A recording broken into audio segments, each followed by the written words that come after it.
Саламатсыздарбы?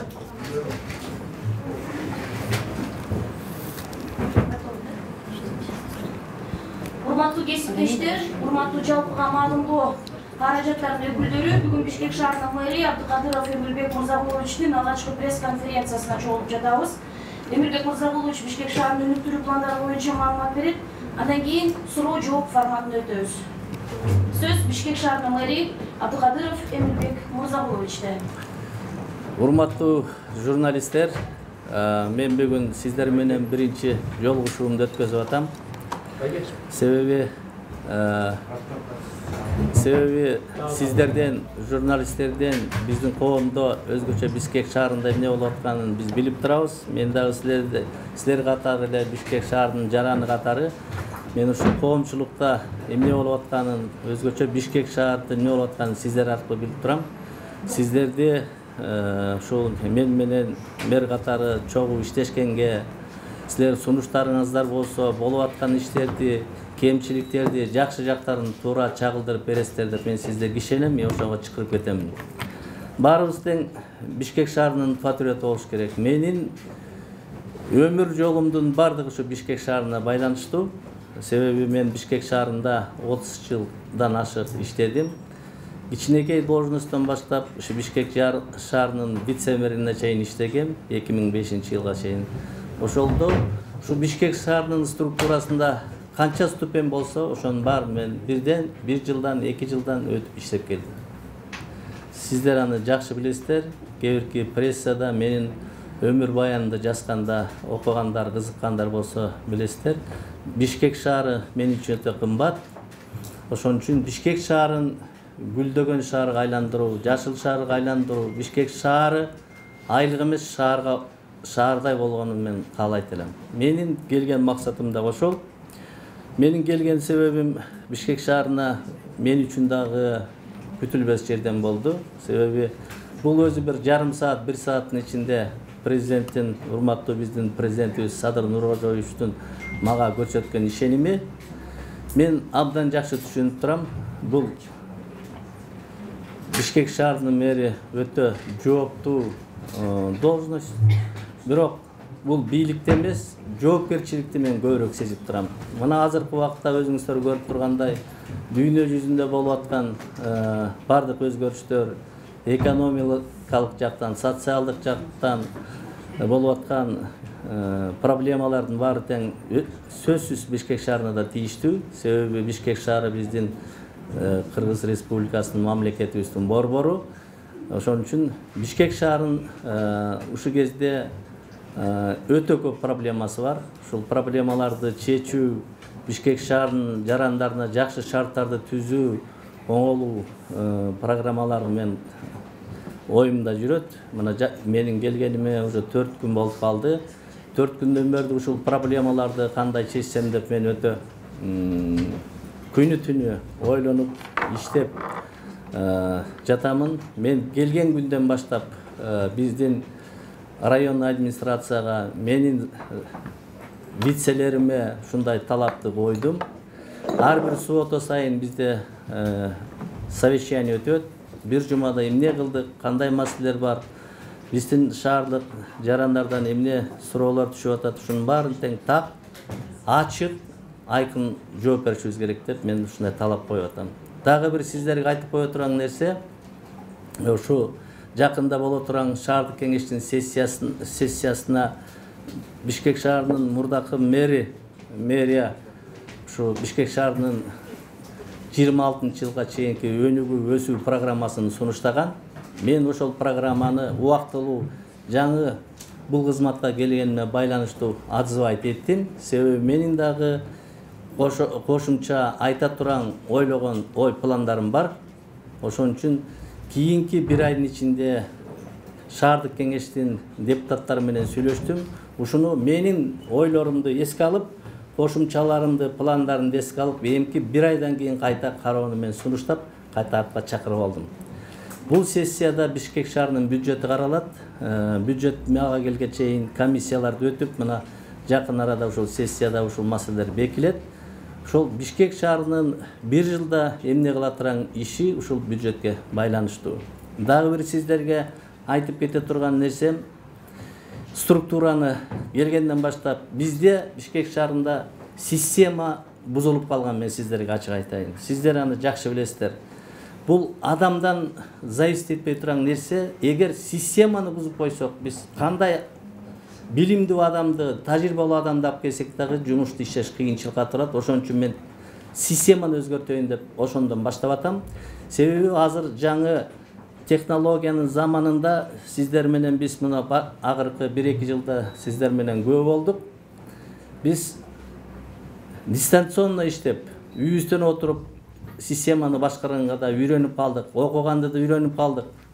Кээ жаңы технологияны туура пайдаланган адамдар кай жерде жүрсө дагы ошол жерден крупный заводдорду, предприятияларды башкарып, башка мамлекетти башкарып аткан система да бар. Бирок шаардын системасы таптакыр башка.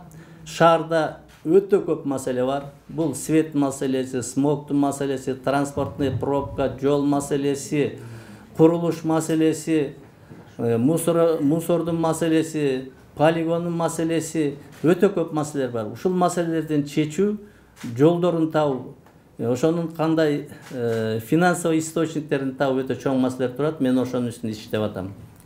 Дагы бир сиздерге айтып кое турган нерсе, ушу менин планымда жакын арада Бишкек шаарынын структурасы, менден мурдакы мэр өзүнүн оптимизация программасын жасаган. Аны сиздер жакшы билесиздер. Бир топ укрупнениялар жасалган, 2-3 управлениени департаментти бириктирген ушундай случайлар бар. Бирок мен ошого бир аз корректива киргиздим.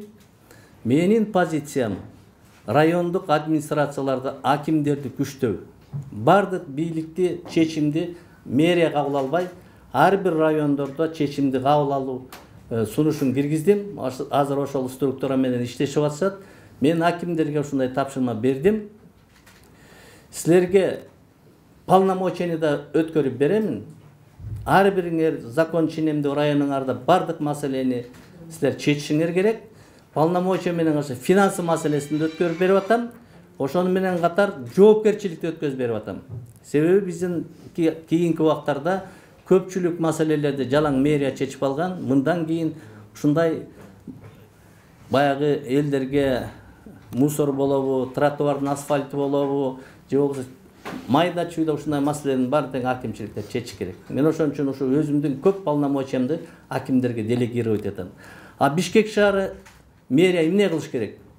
Эң биринчи инвестиция маселеси. Инвестиция болмоюнча биздин экономика сөнүп койт. Мына транспорттун развязкада пробка болуп атат, транспорттун развязка, автобустарды алып келүү, көп чоң проекттер менен иштөө. Мына Бишкек шаарынын мэриясынын иштеген иши ушу чоң проекттер менен гана байланыштуу болуш керек. Башка маселенин баары тең райондук акимчиликтин деңгээлинде чечилиш керек. Себеби райондук акимчилик элге жакын, проблемаларды көрөт. Кайсы жерде таза болбой жатат, кайсы жерде тротуарларда маселе бар, кайсы жерде свет күйбөй жатат, кайсы жерде суу жок болуп атат, кайсы жерде кандай проблемалар, элге жакыныраак иштеген структура райондук акимчилик. Ошон үчүн көп полномочиямды мэриядан мен ушу райондук администрацияга делегировать этип атам. Эми урматтуу журналисттер, мен сиздерден бир нерсени сурагым келет. Менин позициям мындай. Келгенде эле мен ушул мэрияга келгенде айттым. Менин позициям кадр саясатында профессионалдар иштеш керек. Биздин аксап келген маселе ушундай.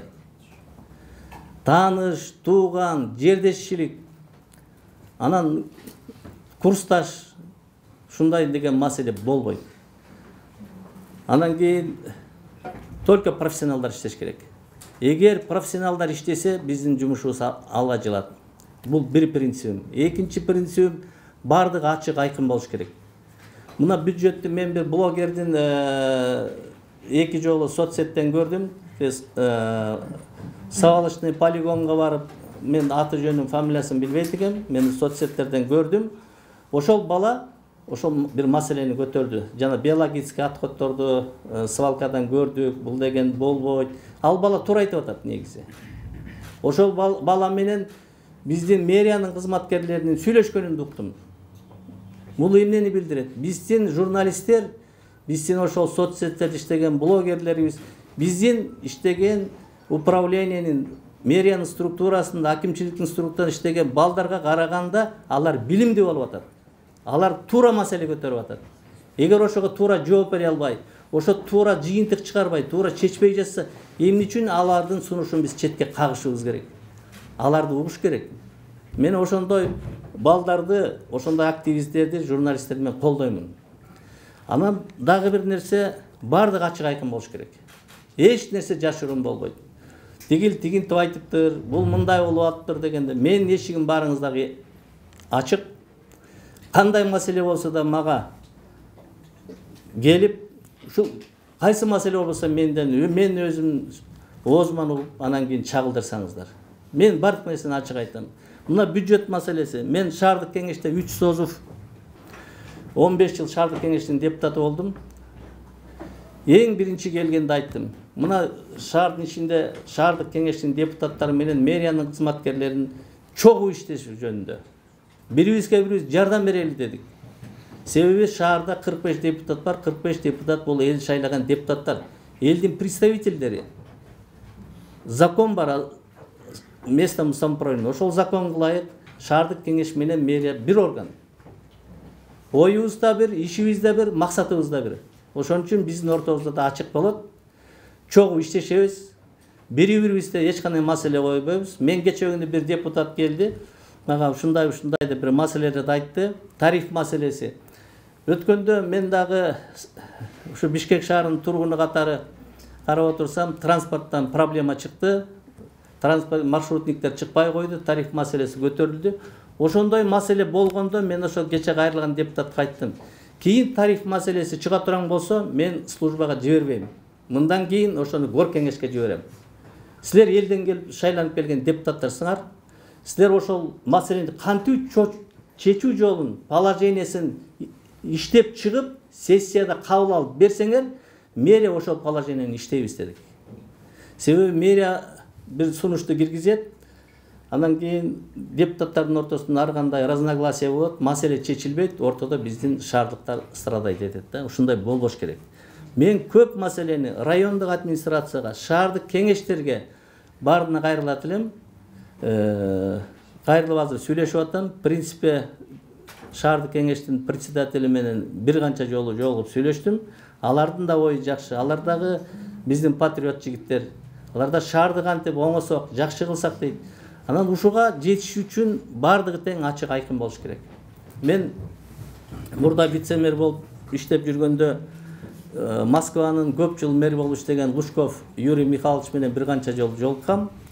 Москванын опытындагы Нижний Новгород, чоң шаарлардын опыттарын иштетип көргөм. Эгер бардыгы ачык айкын болсо, бизде момундай туура эмес суроолор жаралбайт. Керек болсо мына биздин бюджетти жакында кабыл алабыз. Бюджетти бул биздин шаардыктардын налогунан чогулган акча. Ошол акча доходный части дагы, расходный части дагы ачык айкын, керек болсо мэриянын биринчи этажына илип койгонго даярмын. Келип адамда эмне үчүн ишенбөөчүлүк пайда болот? Себеби адам өзү көргөндөн кийин ишениш керек. Ошондо бийликке болгондагы биздин адамдардын ишеничин арттыруу менин максатым. Анан бийликтегилерди да айтып атам. Бийлик да ошондой бийликте иштеп аткандан кийин ошого татыктуу профессионалдар иштеш керек. Бийликти уят кылбаш керек. Баскан, турганы, жүргөнү, кылган иши бардыгы тең ошол бийликти уят кылбагандай адамдар иштеш керек.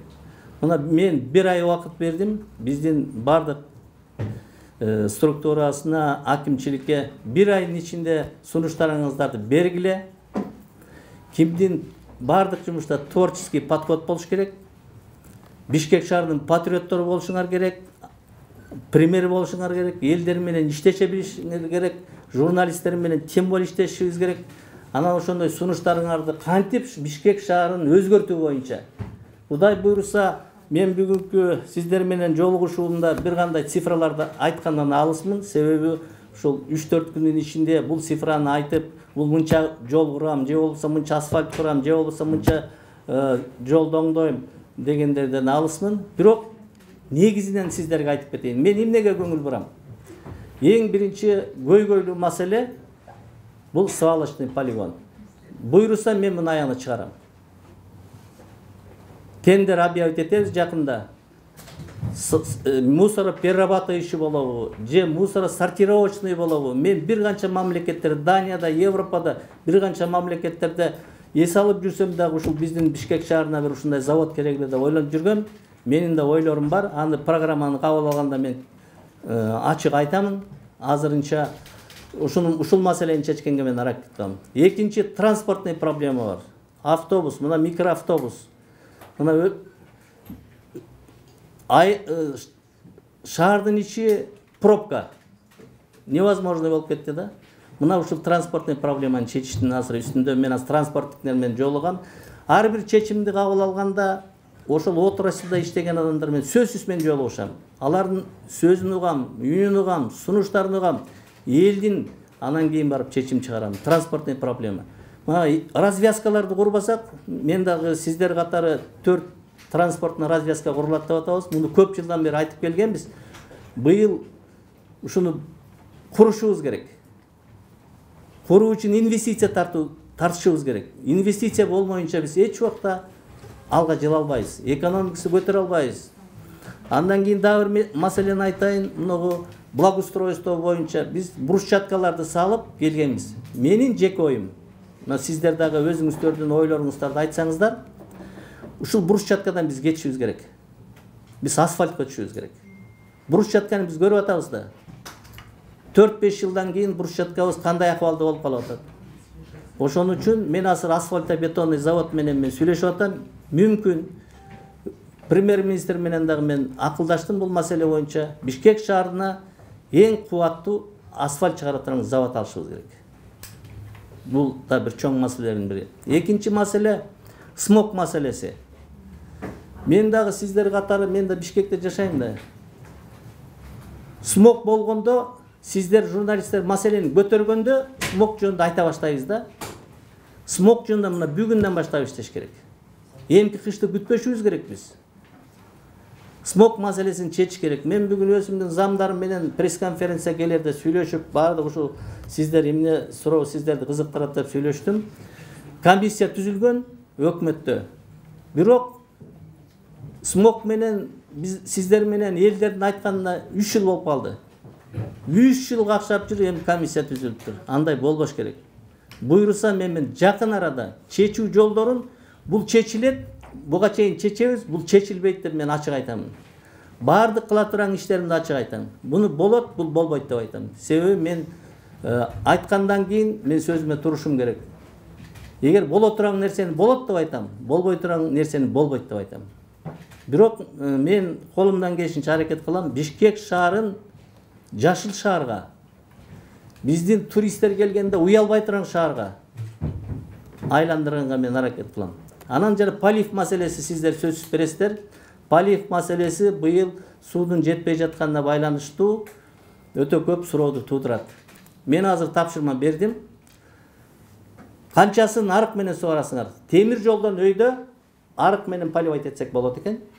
Темир жолдон ылдый капельный орошение. Скважина, канча скважина касабыз? Кантип сугарабыз? Акчаны табабыз.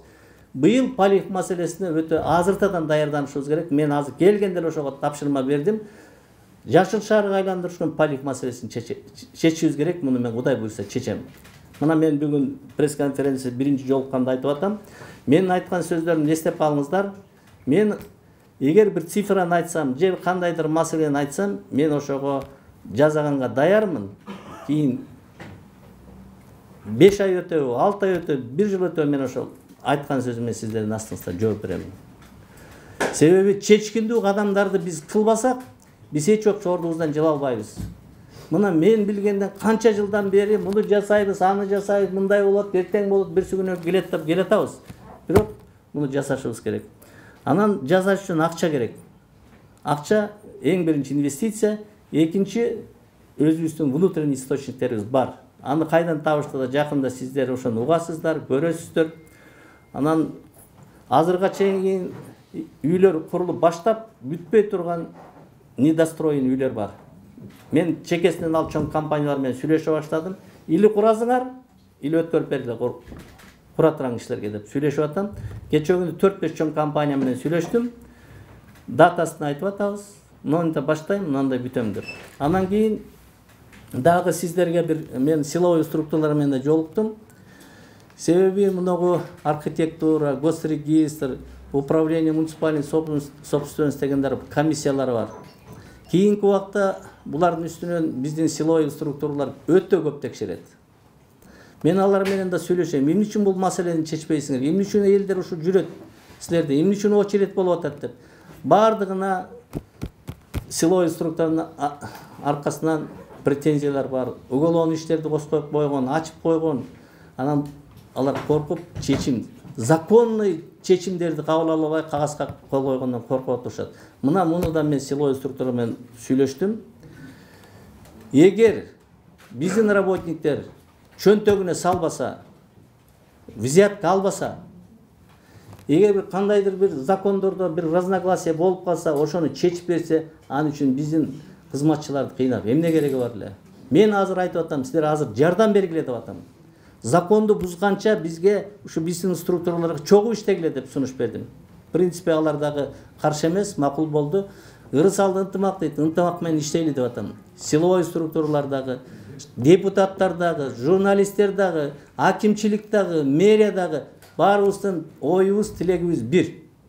Шаарды жакшы шаарга айландыруу. Менин оюм ушундай, бардык нерсе ачык айкын, профессионалдар иштесин, таза болсун, шаарды оңдойлу.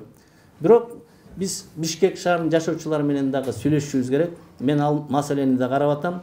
Себеби шаардын элдери дагы биздин шаардын патриоттору болбосо, шаардын ош кыйын. Канча миңдеген киши иштеп атат. Бүгүн мынагу биздин тазалык спецавтобазада 1,5 миң киши иштейт. Күнүгө эртең менен тазалашат. Бирок биз да ошого туура мамиле кылышыбыз керек да. Же болбосо мына жашылдандыруу маселесин коет. 60 миңдей азыр бакты келди деп атабыз. Ошол бакты дагы эгер ошол биздин үйүбүздүн жанында болсо, биз да карап коюшубуз керек да. Ал биздин шаарда. Биздин элдердин да мамилеси ушу шаарга оңолуш керек. Аны үчүн биз ошондой шартты түзүп бериш керек элдерге. Элдерге түшүндүрүп айтышыбыз керек. Бул мектептерде болобу, бала бакчадан баштап мектепке чейин бардык структуралар ушундай баягы үгүт иштерин жүргүзүшүбүз керек.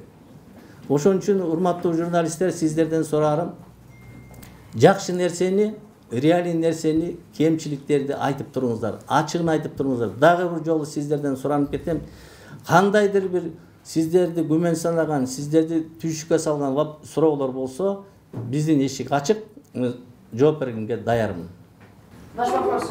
Саламатсыздарбы? Урматтуу мэр, сиз аябай ушул кадр саясатына токтолдуңуз. Ал жакта профессионалдар, иштин көзүн таап билген адамдар иштеш керек деп айттыңыз да. Анан бизге мындай маалымат жетти да, сиз өзүңүздүн айдоочуңузду 2 күн мурунбу, 1 күн мурунбу кеңешчи кылып дайындаптырсыз.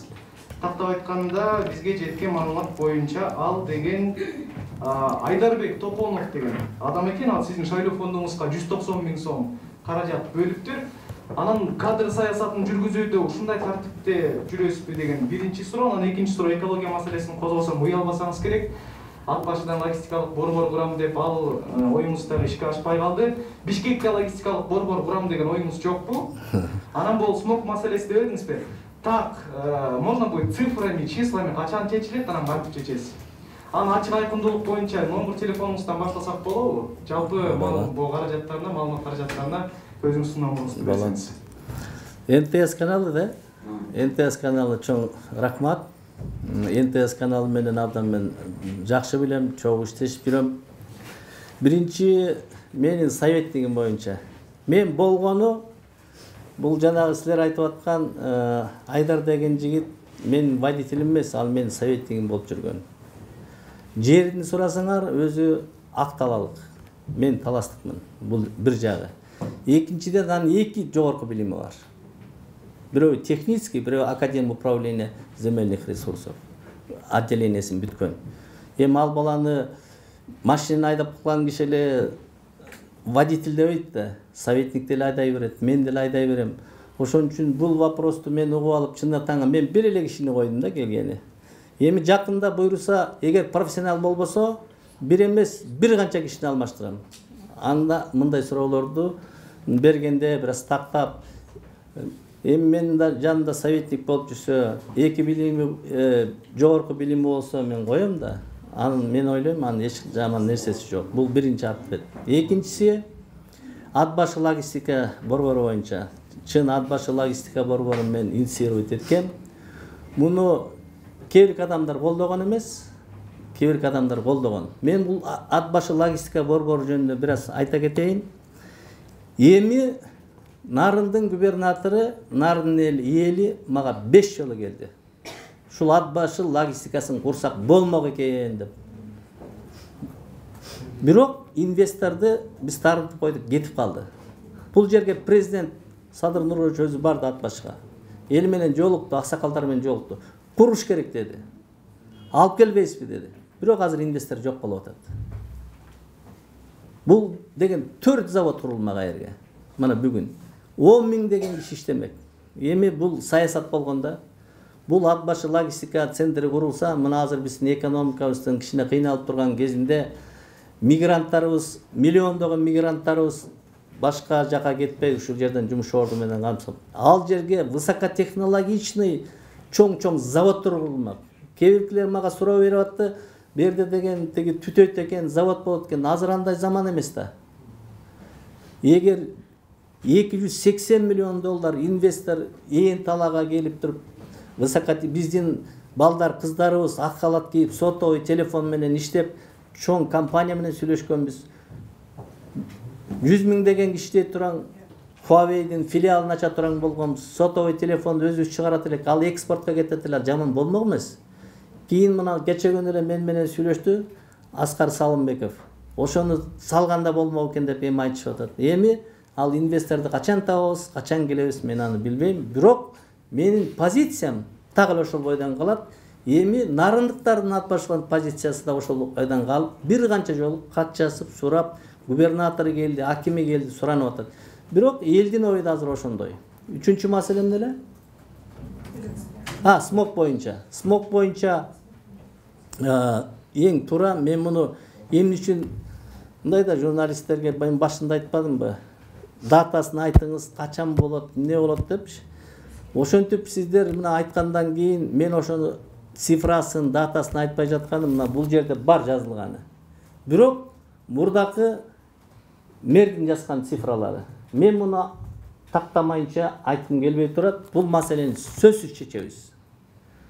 Мен келген күндөн баштап ушу смог маселесин, себеби мен дагы шаарда жашайм да. Ошон үчүн смог маселесин чечиш керек. Мен 4 причинасын билем. Биринчи бул кара кеченин көмүрү.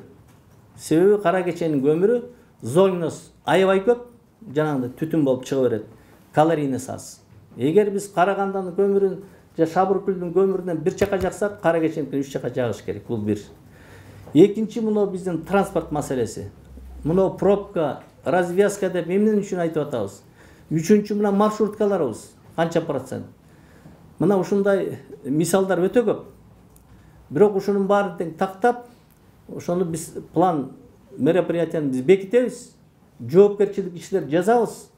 Эгер ошол биз айткан нерсени жазабасак, бизден ошо жоопкерчилик иштер аткарбаса, жөн гана кызматтан кетиш керек эмес. Алар жоопко тартылыш керек. Мен позициям ушундай. Вы будете работать по программе предыдущего мэра или у вас будет своя программа? Нет, преемственно. Я буду корректировать, дополнять буду. А своей программы у вас не будет? будет? Конечно будет. Дополнять буду. То, что есть в этой программе преемственность, она должно быть. Какие программы, какие вопросы включил бывший мэр, я буду дополнять. А вот активисты говорили, что вот эта вот программа Айбека Джумшалиева, она похожа на реферат, и никакого улучшения нашего города там они Поэтому я отозвал. работать? Поэтому я отозвал эту программу. Такую программу нельзя. Третий. У меня будет конкретная программа. Следующий вопрос. Акипресс Асель Бигбоева. Что стало с вице-мэром Азатом Узаковым? Его уволили? Почему его резюме убрали с сайта? На русском надо отвечать, да? В общем, не только Азат Узаков. Вы же, журналисты, лучше меня, больше меня знаете.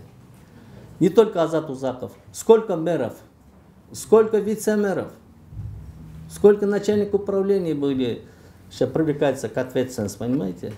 Об этом вы, если вы не знаете, вот журналисты, вы когда были Марипов в архитектуре, городской архитектуре, здесь, наверное, вы тоже, тогда тоже была пресса. Об этом участие, когда премьер-министром Мариповым, об этом я говорил открыто. Коррупционная схема, которая с участием работников мэрии, я тогда и говорил, 2 года назад. И результат вот такова. Поэтому с первых дней я прошу своих работников, если кто-нибудь положит сюда карман, будет отвечать перед законом. Если. Поэтому, наверное, Узакова, насчет Узакова я не знаю, я даже лицо его не знаю. Но если я нарушил закон, он должен отвечать по закону. Регион телеканалы, Алишер Асанов, сурауңуз. Саламатсызбы. Азыркы убакта райондук шаардагы райондук администрациялардын социалдык камсыздандыруу бөлүмүндө иштеген соц кызматкерлердин айлыгы акыркы айларда 3 эсе кыскарып кеткен деген маалымат бар бизде. Анда буга чейин муну шаардык кеңеш аркылуу талкуулап, ошол кошумча акы катары төлөп беришчү экен. Акыркы айларда ошол кызматкерлер такыр эле акчасы 3 эсе азалып, ала албай калышкан. Буга эмне себеп болду? Жана акыркы убакыттарда президент айткан 1 апрелден тарта мамлекеттик кызматкерлердин айлык акысын көтөрүп берүү жөнүндөгү сөзү бар. Буга ушул иш-аракеттер каршы чыгып калбайбы, кандай ойдосуз? Нет, президенттин айтканы биз үчүн, сүйлөгөн сөзү айтканы биз үчүн закон болуш керек. Закон болуш керек. Президент айтты, зарплата көбөйтүүнүн маселени койду, ал чечилиш керек. Мен да ошондой саясатты колдоймун. Эгер ушул маселени конкретно мен бул маселени билбейт экенмин, эгер ушундай маселе болсо, сунуш болсо берип койсоңор бизге, биз карап ошону чечкенге биз аракет кылабыз. Тагыраак айтып коесузбу, эмне үчүн социалдык кызматкерлердин 3 эсе аз айлык алып калып, эмне үчүн ошол кошумча акы төлөнүп бере албай калган? Мен ошол маселе мен 4 эле күн болду, мен разбираться этейин, анан кийин толуктап жооп берип, керек болсо интервью берейин, ошол маселе боюнча тактап жооп бергенге даярмын. Себеби мен мындайда, мен айткан сөзүмө жооп беришим керек да. Же болбосо билбегенден айтпашым керек. Мен 3-4 күндө бир цифраны айтып койсом, анан сиз баягыда мындай айттыңыз эле, бул чечилбей калды деп, эмки жолугушууда силер суроо беришиңер мүмкүн. Ар бир айтылган суроо жерде калбайт. Ар бир айтылган коюлган маселе жооп аласыңар. Жоопту мен колдон келишинче положительно чечкенге аракет кылам. Менин позициям ушундай. Мына ушул кымбатчылык заманда зарплата жөнүндө, көтөрүү жөнүндөгү маселе өзү туп-туура маселе. Мына заман ушундай да, бардык нерсе кымбаттап атат. Азырдагы, наверное, суроо бересиңер. Бирок эсептеп көргөндө азыр андай аз зарплатага жашоо кыйын болуп атат. Ошон үчүн зарплатаны көтөрүш керек. Президент бул маселени көтөрүп атат. Биз дагы ошого механизм реализациясына биз дагы сунуштарыбызды берип көтөрүшүбүз керек. Эгер бизден зависит эте турган маселе болсо, биздин шаардык кеңештен зависит эте турган маселе болсо, мен чечкенге даярмын. Добрый день. Первый вопрос. Какие отношения у вас с Садыром Джапаровым, Кунчебеком Ташиевым и Абдулбеком Джапаровым?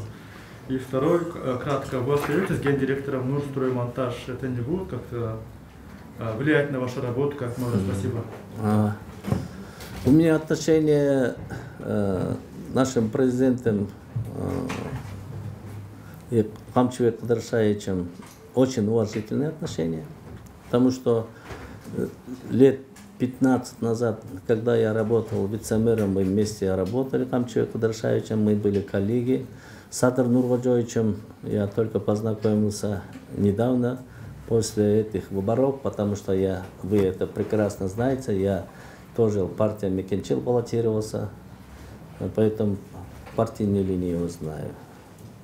А то, что я работал в Нурстроймонтаже, строительной компании, да, я работал. Сейчас в соответствии с действующим законодательством передаю соответствие с законодательством. Сейчас юристы в этом работают. Полностью я от бизнеса ухожу, в соответствии с действующим законодательством все решаю. У нас с бизнесом или работа с мэрией никакой связи не будет. Все в соответствии с действующим законодательством будем работать. Я очень законопослушный человек, я готов исполнять четко закон. Спасибо. Наталья Шестакова, Кактус Медиа. У меня такой вопрос. Вот вы говорили по поводу свалочного полигона, все-таки мы не слушали на русском. Свалочный полигон. Да, что там с тендером и когда будет что-то построено, либо ликвидировано. Свалочный полигон – вопрос номер один для города Бишкек. Сейчас энные суммы, 6 с чем-то миллионов евро у нас есть для мусороперерабатывающего завода. Но сейчас мы дополнительно изучаем. Хорошо, мы построим мусороперерабатывающий линии построим, а дальше как утилизировать. Что это вопросы сейчас мы прорабатываем, я плотно занялся этим делом. Возможно, мы еще дополнительно изучим более лучший вариант. Но в крайнем случае, я думаю, в ближайшее время, 2-3 месяца мы начнем это заводом, займемся уже. А вот эти 6,5 миллионов, это оставшиеся 22 миллионов евро? Да. То есть осталась Да, эта сумма? осталось 6 с чем-то миллионов евро. А остальную сумму можете рассказать, на что потратили? Я этот вопрос изучаю. Она целевое использование или куда она ушла, что из этой оставшейся суммы, я поэтому изучаю.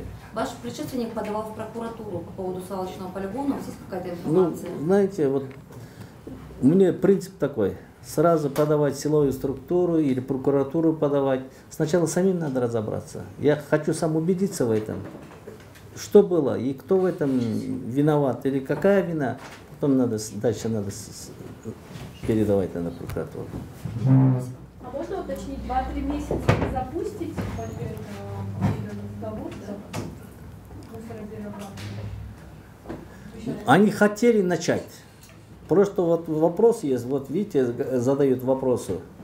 А куда это остальные деньги ушли? Сначала надо разобраться, сколько денег было, куда она ушла, куда они ушли эти деньги. Если целевое использование было, тогда надо начать. Если надо разобраться, потом надо начать, я думаю. Следующий вопрос. Жумар Ураимов, Спутник Кыргызстан. Здравствуйте. Власти обещали выдать красные книги жителям жилмассива. Ага. Что вы об этом знаете и когда жители Токудеша получат контракты о частной собственности? Да.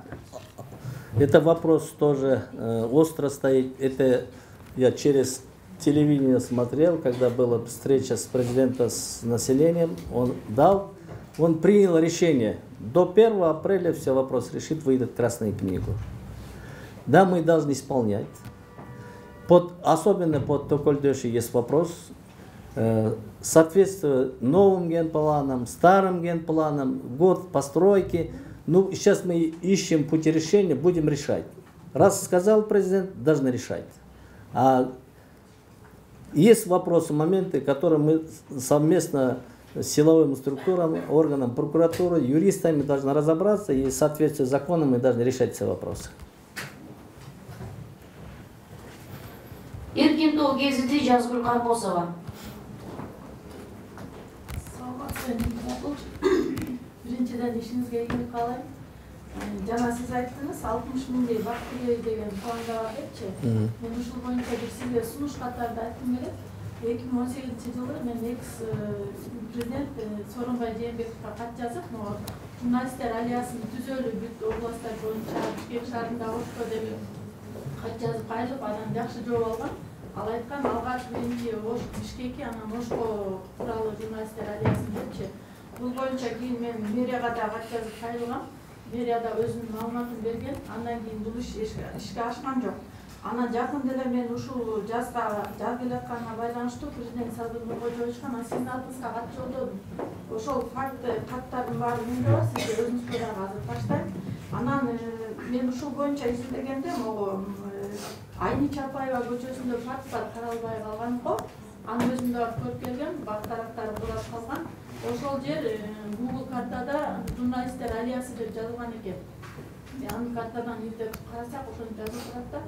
Мен сизге айтар кеңешим жок дегенде ошол фактты журналисттерге атап берип койсоңуз, кичине биз баягы жыл сайын бак отургузуп, көптөндүрүүгө салынбашат элек. Андан тышкары бизге жоопкерчилик болуп калмакта.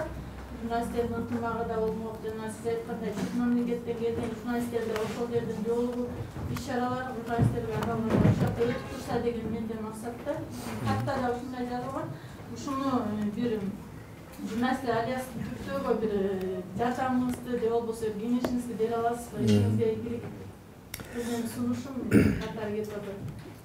Азыркы кезде ушу субботник деп мен уктум, ушу 6 ай субботник объявить этилди мэрия тарабынан. Анан буга мен бир аз көз карашым башкараак. 6 ай субботник болобу же болбосо 6 ай жумуш болуп калабы депчи. Субботник дегендин формасы башкачараак өтүш керек эле. Мен ошо субботник боюнча дагы ушул жашылдандыруу, бак тигүү маселесин дагы азыр план мероприятие түзүп өткөнкү субботада совещание өткөздүм. Бизге бир канча министрликтер азыр кайрылды. Ушу субботникте бизге пландап берсеңиздер, ушунча бакты кетелек, биз ошону карайт элек аягына чейин деп. Мисалы үчүн, мына Камчыбек Кыдыршаевич сунуш бериптир, мына паркты, ошол жанында паркты. Ошо эсенби полностью субботник бактарды отургузалы, анан ушуну карап берели, өзүбүздүн благоустроить этип берели, скамейкаларды коелу деп ушундай сунуш түштү. Өнүгүү партиясынан Бакыт Төрөбаев кече күнү 2 депутаты келди фракциядан. Алар да сунуштап атат. Бизге да бир бөлүп берсеңер, биз да бакты өзүнчө бир аллея кылып, биз да ошону жөн эле бакты тигип койбой, бул эми баягы бир компанияга айланып, бир популизм менен заниматься этпей, реально ошонун аягына чейин бакты тигип, бакты сугарып, бакты өстүрүп, карап турганга деп ушундай сунуштар түзүп атат министрликтер. Биздин үйлөрдүн өткөндө бир инвестор келди, биздин шаарды аябай мактап атат, жакшы шаар экен, элдер жакшы экен дейт. Бирок ушул зданиялардын баары каралбай калыптыр деп атат да. Мына ушундай маселелер бар. Анан жана ушул боюнча биз программага, планга киргизели, ошо кимдерден кандай келсе, качан, кайсы жерди беребиз, кандай бак тигебиз, ошонун баарын чечип туруп, ушундай активдүү катышып берсеңиздер, биз ар дайым колдойбуз. Бул бир жагы. Экинчи жагы, подземный, бизде пробка болуп атпайбы? Пробка болуп атат. Анан муну подземный переходдорду мен азыр ойлонуп атам. Азыр жаңы технологиянын заманы. Ар бир перекресткадан машиналар кайрылган кезде пешеходдор өтөт дагы пробка образоваться этип калып атат да. Бир 10-15 подземный переходду каза турган техникалар бар азыр. Баягыдагы асфальттын баарын газып, баарын жаап салып, 2-3 ай, жарым жыл жатпайт. Мен Алматыдан көргөм ушундай техниканы. Жолдун астынан казып кирет, туннель кылып, тиягынан чыгып кетет, ичин кафель менен өтүп, бардын оборудовать светтерин коюп койсок, ар бир канча пешеходный переходдорду жердин асты менен өтө турган кылышыбыз керек. Мен муну да өзүмдүн планыма киргизип атам. Буйруса, шаарды өзгөргөнүн эмки жолугушууларда сиздер байкайсыздар. Биздин кылып аткан ишибизди, биздин кылып аткан реформабызды, жазалап аткан ишти сөз менен эмес, мен биздин шаардыктар өзүнүн көзү менен көрүш керек деп мен ошондой планым ошондой. Айтып коюп, кур сөз кылбай, ошону шаардыктар момундай болду деп өз көзү менен көрсүн деп мен план түзүп атам. Мен жакын арада жана жигит мага суроо бербедиби? Деги план баары декларативный болуп калыптыр, жөн эле тезистер экен деп. Мен ошондон сөз болбосун деп, мен реальный план программа түзөйүн деп атам. Ошону сиздерге айтам. Мына убакта мындай жасайбыз. Могу жумуштар жасап, фасадтарды ремонттойбуз, тротуарлар жасабыз, мынча километр, мынчасын асфальт кылабыз. Же болбосо подземный переходдордун баарын, допустим, Советский, Горький көчөсүндө машинанын кайрылышы проблема, пробка. Мына пробканын. Анан бул развязка маселеси, бул өзү научный подход болуш керек буга. Biz 5-6 kişi çoğlu öyle mitip koysak pробкадан biz kurtulabız деген бұл таптакыр туура эмес. Мун үчүн целый институттар иштейт. Men ошо Россиянын бир топ институттары менен өткөндө 1-2 жол менен жолуккам ушу маселе менен. Алар өздөрүнүн аналитический данныйын берет. Кантип биз пробкадан кетишибиз керек, кантип шаарды разгрузка кылыш керек. Анан курулуш тармагында мындай точечный жана бирөө суроо берди го. Аргаш жерге бирден үйдү курганды токтотушубуз керек. Биз эгер биздин курулуштарга шарт беришибиз керек. Бирок кайсы жерге, кай тарапка өсөбүз. Биздин жана программада, концепцияда ушул негизин түзөт. Биз шаарды бийигинен карай кетебизби, же кантты карай кетебизби, сокулукка же тоого кетебизби? Биздин концепциябыз биринчи чечип алышыбыз керек. Анан ошого жараша целый микрорайондордон баштап, целый райондорду керек болсо жаңы шаар куруу маселесинде көтөрүшүбүз керек. Муну чечпесек болбойт. Ошол убакта биз муну эски үйлөрдү, административный центрди сактап калышыбыз керек. бүлүндүрбөй. Ошону разгрузка бул баары бири-бири менен байланышкан нерсе. Мен жанагы концепцияда шаардын ушул жөнүндө мен сөзсүз токтолуп айтамын сиздерге. Рахмат. Зыярат Эсенбай, Булак Кейчи. Саламатсызбы, Эмилбек мырза. Биз Булак Кейчи сайтынан келдик. Сиздердин жаныңыздарда эле коңшу жайгашканбыз. Жана бизде долбоор бар, атайын даярдап жатабыз. Бишкек шаарынын көйгөйлөрү, жол маселе болобу, таштандыбы, спорт боюнча реалдуу чечиле турган бир долбоор даярдап, анан сиздер менен кызматташууга бир сунушубуз бар эле да. Коңшу жайгашкандыктан бир байланыш түзүүгө жакшы болуп болуш керек, оңоюраак болуп болуш керек. Булак Кейчи сайты менен кызматташып, ушул Бишкек шаарынын көйгөйлөрүн чечүүгө макулсуздарбы, ошол тууралуу айтсаңыз. Не только макул эмеспиз, муктажбыз ошого. Биз ошону күтүп атабыз. Мен ушул эфирден пайдаланып айтып кетким келет. Ар бир Бишкекти оңолсун, жакшы болсун, жашыл болсун, шаарга айлансын, биздин гордость болсун. Биз ушу сыймыктан алып Бишкек шаары менен деген адамдарга мен эшигим ар дайым ачык. Кандай сунуш болбосун, биз ошол сунушту, менде бир ой бар, азыр ушул структураны караганда, биз ушундай бир, мисалы үчүн Москвада мындай бир мозговой центр бар да. Ошол мозговой центр баарын ушул идеялардын баарын бириктирип, анан мындай кылып берип турат. Порциясы мененчи. Биз каяка барабыз, кантип чечебиз, качан чечебиз деген. Конечно, биз с удовольствием иштешкенге даярбыз. Мен жана өзүмдүн сөзүмдүн башында айтып кетпедимби, жана блогер болот. Мен ошол балага аябай ыраазы болуп калдым. Жана парковка жөнүндө да сөз айтты да, бир топ нерселерди айтты. Ошол парковка маселесин да биз тартипке салабыз жакында. Азыр ошону чогулуп, ар кимден ар кандай предложение түзүп атышат, сунуштап атат. Биз ошонун оптималий вариантын таап, ошол коммерческий организацияларга зыян болбогондой болуп, биздин бюджетке акча түшө тургандай болуп, элдерге удобный болгон маселени карап атабыз. Муну да чечебиз. Конечно, силерде кандай сунуш болсо, келгиле, сунушуңарды бергиле, чогуу иштегенге биз даярбыз ар дайым. Эшик ачык. Мэр менен байланышуу кеңирээк болуп калат да, ошол сиз көңүл бөлүп өзгөчө бир интервью берүүгө бир кепилдик бере аласызбы? Беребиз. Мен эч убакта интервью бергенден, журналисттерден качпайм. Мен журналист менен канчалык журналисттер менен көбүрөөк иштесең, ошончолук көп информация аласың. Критиканы да туура түшүнүш керек. Эгер мени критикаласа, мен даярмын, мен ачыкмын ага. Анан бул мынтип айтып тур, мындай экен го, тигинде дегенден көрү, мен менен интервью сурасаңар, мен менен сүйлөсөңөр, мен болгондой айтып берем. А можно кесиптештерде сурап атышат, номериңизди ала алабызбы? Биздин на пресс-конференции. Эменин мындай кылбайлыкпы? Сиз аркылуу, биздин пресс служба аркылуу, себеби мындай экен, мен аны качып бербей жаткан жерим жок. Мен бияка мэрияга келгенден бери, мен баягы 20-30 жылдан бери пайдаланып жүргөн телефонум, звоноктор түшө берип, мен такыр иштей албай калдым. Же телефонумду ала албайм, же иштей албайм. 1-2 метр болуп кетти, ула келип аткан звоноктордун баары тең. Ошон үчүн просто невозможно иштегенге болуп калат экен.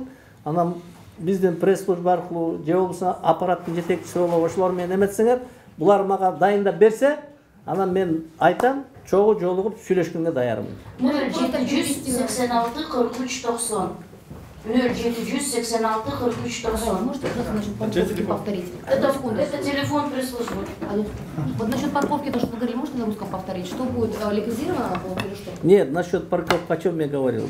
Недавно по соцсетям я видел, один парень говорил про парковки. Там есть проблемы, там есть поборы. Почему вопрос с парковкой не решается? Абсолютно с ним я согласен был в душе. Но пути решения, сейчас мы, учитывая вот этот момент, то, что он в соцсетях говорил, конечно, есть доля правды есть. Но как надо решить? Это было не накладно было нашим горожанам или коммерческим структурам. Вот такие варианты сейчас мы прорабатываем. В ближайшее время тоже мы этот вопрос парковки тоже очень серьезный вопрос.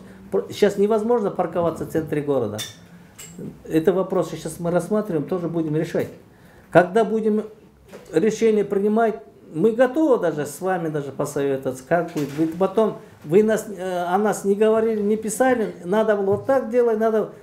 Я готов даже, когда будет какие-то решения примем, основные, да, которые касаются нашего населения, я готов с вами встретиться, обсудить. Вы тоже дайте свои предложения. А вам известны результаты аудита по парковке и представления прокуратуры? Нет. То есть у вас нет такого? Вот это дела, которые связаны с прокуратурой, мне еще неизвестно. Я просто сейчас занялся бюджетом, который в ближайшее время должны принять, с структурой и по субботникам, которые горят, по прокуратурам еще не дошел. Я разберусь. Марал радиосу Айпери Чумабай кызы. Эми мырза жогоруда өзүңүз белгилеп кеттиңиз, мен бул жактан бардык маселелерди ушул инвесторлор менен инвестиция тартуу аркылуу гана чече алабыз деп. Ушул сиз азыр өлкөдө белгилүү болгондой инвесторлор киргенине караганда чыккандар көп болуп атат. Анан сиз инвесторлорду кантип ишендирип, кантип тартасыз? Ошонун жолдорун айта кетсеңиз. Эми мен бир аз тактоо киргизип кетейин. Инвестициясы жок, өнүгүш кыйын. Бирок биздин өзүбүздүн внутренний инвесторлор бар. Мен жана өзүм сөзүмдү айттым. Аттарын айтпай эле чоң биздин бизнеси бар, биздин эле жарандар бар. Мен ошолордун кече 4-5 менен основной чоң компаниялар менен жолуктум. Биз аларга шарт түзүп беришибиз керек. Алар эмне үчүн бизден кетип атат? Биздин баягы көп текшерүүлөр, кагаздар, уруксат кагаздарын алууда проблемалар, согласование, шуну бюрократический барьер өтө күчтүү да. Мына мен да бизнес тармагында, курулуш бизнес тармагында жүргөн киши, чынымды айтканда ким кандай эмне кылып ушу экономиканын өсүшүнө, бизнеске мешайт этип аткан адамдарды мен билем жакшы. Мен ошолорду азыр чыгарып атам, келгиле деп атам. Силер акчаңарды чет мамлекетке чыгарып кетпей, бул жерге салгыла деп атам. Эми жакында көрөсүздөр, бизде чоң объекттер, комплекстер башталат. 5 компанияны атайбыз. Эми мен 5 эмес, мен баары менен жолугайын деп атам. Ошо жолукканда сиздерди чыгарам. Бүт бизнесмендердин баарын чыгарам. Ошол эле Аскар Салымбековдон баштап, Газпромдон баштап, чоң курулуш компания, Coca-Cola бар менен мен жолугушам. Ошолордун чечилбей аткан көйгөйлүү маселеси болсо, мен мэр катары шаардын ичинде чечем деп айтып атам. Эч ким силердин бул бизнесиңерди бир жолтоолук кылбайт. Биздин жардамыбыз, мамлекеттик структура, мэриянын жардамы ушул болсун. Силер бизге кургула, бизге иштегиле, бизге бизнес кылгыла.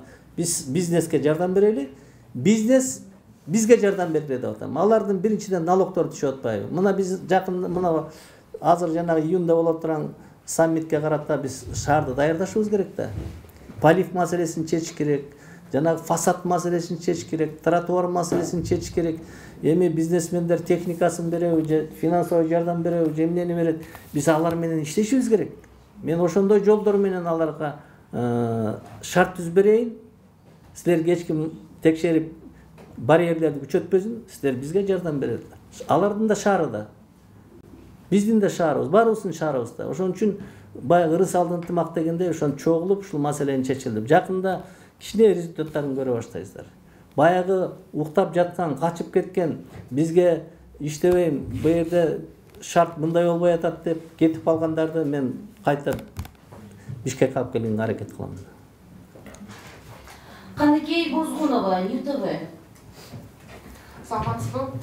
Мен коомдук транспорт боюнча сурайын деп атам да, сиз жана өз түртөнүн айтып кеттиңиз, башка нерселер боюнча цифраларды айта албайм дедиңиз, бирок ушул коомдук транспорт боюнча так мындай конкреттүү планыңызды айтыңыз, анткени бул биринчи маселе да, азыр Бишкекте чече турган. Өткөндө президент Карабалтага барганда жанагы Белес КЖ ишканасында ушул автобустар сатып алабыз деген пикирин айтты. Алар жылына 250-ден 500-гө чейин автобус чыгарабыз деп пландап атышыптыр да. Алар менен кызматташканга даярсызбы? Анан кандай пландарыңыз бар ушул маселени чечүү? Экинчи, окуучуларга жол кирени 8 сомго түшүрүү боюнча көптөн бери маселе көтөрүлүп келет коомдо. Ушуга дагы өзүңүздүн пикириңизди айта кетсеңиз. Эми биринчи транспорт маселеси туура айтасыз. Это чоң маселе. Баягы международный донорлор менен иштелип аткан проработкалар бар. Электромобиль 120 электромобиль алып келебиз деген уже тендерлер аяктап 4 мартта уже скрытие конверта болот. 120 чоң электромобилдер келиш керек. Андан тышкары 200 автобуска тоже тендер азыр процесстер жүрүп атат. Бул где-то ноябрда жылдын аягында болот турган нерсе. Бул дагы 200 чоң автобус. Андан тышкары мен ушу транспорт менен заниматься эткен чоң компаниялар менен да бир экөөбүз менен жолуктум. эгер ошол транспортный компаниянын бир 200-300 микроавтобустары болсо, биз силер ошол микроавтобустун ордуна 20-бы, 50-бы өзүңөр сатып алсаңар, газ менен жүргөн электромобиль сатып алсаңар, ошол маршруттарыңарды калтыралыгы деген аларга да сунуштарын бердим. Алар да сунуштарын күтүп атат. Биз бардык жагынан жалаң, анан жанагы сиз айткан биз автобусту курабыз, анын баасы биринчи местный производительдерди колдош керек, маселе жок. Кандай болсо дагы, кымбатыраак болсо дагы өзүбүздүн балдар иштеп атат да, акча өзүбүздө өндүрүлөт. Ошон үчүн аны колдойбуз. Биз 10 автобус деди, 10 автобуска акчасын карап атабыз. Анан канчалык деңгээлде ошонун сапаты болот. Канча ошол жана сиз айтып аткан 250 автобусту канча убакта жасай алат. Мындай бир маселе бар да. Чоң крупный заводдор бар. Баягы жаңы технология менен иштеген, автоматизированный линиялар менен иштеген. Эми биздин автобус жасайбыз деген балдар, булар сборка менен заниматься этет. Эми мындай да, жаңы линия иштеген менен булар конкуренция баасы менен кыла албайт да, менин жекече оюм. Бирок кандай болсо дагы биз аларды колдошубуз керек. Азырынча 10 болсо, 50 болсо, 100 болсо, кандай сунуштар болсо биз колдоого даярбыз. Биз бардык бир эле нерсе менен токтоп калбашыбыз керек. Мен могу жерден электромобиль алам, муну алам эмес. Биз бардыгы менен иштейбиз. Мен азыр мэр катары мен дагы инвесторлорду тартам. Белоруссия менен иштешибиз керек. Казакстанда мына бирок мен жекече оюм бул. Мындай кичинекей автобустар айла жоктун иши болуп атат. Бир современный жакшы автобустарды алып келишибиз керекпиз. Бул кичинекей автобустар маселени чече албайбыз да. Жол кире боюнча айтып кетсеңиз. Жол кире боюнча 8 сом. Конечно, балдардын маселесин чечиш керек. Менин оюм положительный буга. Чечиш керек. Бирок азыр бюджетти караганда көрүш керек. Бул маселе местный бюджетте каралып өтпөгөн же республиканский бюджетте каралабы билбейт экен. Эгер местный бюджетте каралса, мен замын буга.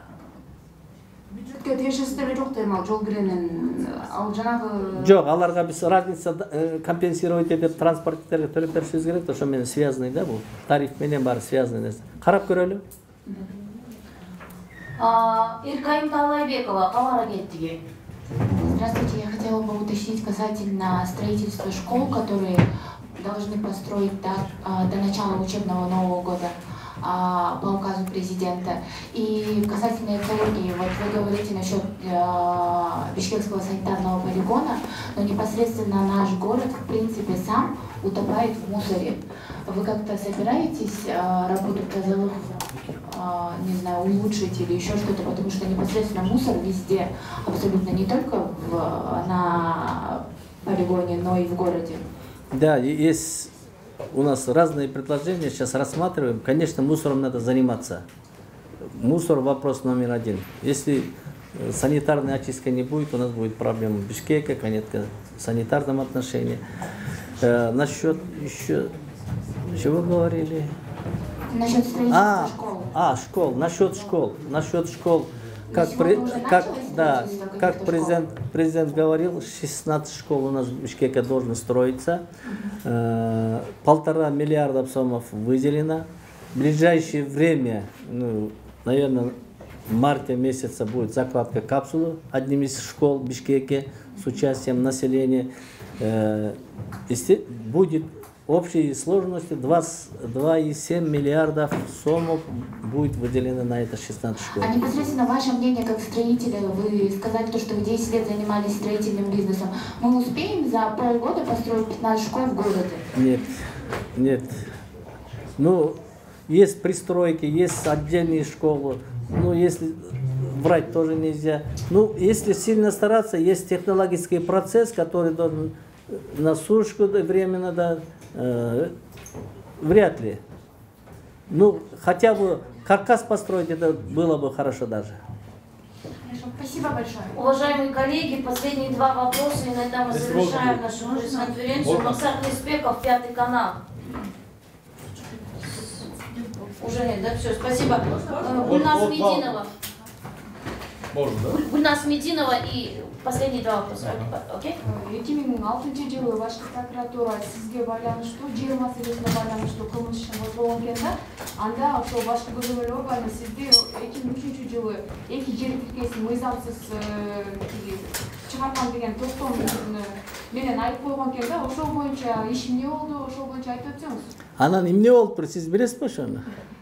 Мен анда тактап айтып өтөйүн. 2003 жылы вице-мэр болуп турганда эки жер тилкесин жеке менчикке берүү боюнча мыйзамсыз токтом чыгарган деп айыпталган. Ал эми мындай, мен сиздерге айтып коеюн. 2003 жылбы, 2005 жыл андан бери 15-16 жыл өтүп кетти. Ал жерди, баягы жерди бөлүп берип атканда бир мекеменин макулдугу кол коюлбай калган да. Макулдугу кол коюлбай калган. Эми каты болсо, кат болгондон кийин баягы юристтер постановление оформить эткенде бир визаны албай койгон, ошон үчүн ошол ишти башташкан. Бирок каттын негизинде кайта алыш токтотулган. Андан эч бир мындай бир нарушение же эчтеке болгон. Аны деген государственный земельный участокты муниципальный өткөзүп, анан ошол жерден кол коюш керек экен. Ошо бир кишинин ошол жерде колу жок болуп калган да. Бирок ал ишти закон менен териштирип караганда эч кандай мындай серьезный нарушение болбогондуктан аны иш кайта токтотулган. И последний вопрос. Маша Орлова, 24 KG. Да, у меня был такой вопрос. Вот мы когда готовили информацию к вашему назначению, конечно, все там читали интернет, потому что, к сожалению, мы не были знакомы лично во время вашей работы в муниципалитете, и мы наткнулись на информацию, что в 2006 году Генпрокуратура проводила расследование в отношении вас, и тогда инкриминировалось, что в 2003 году вы незаконно вынесли предоставление... Не, вот вопрос задай.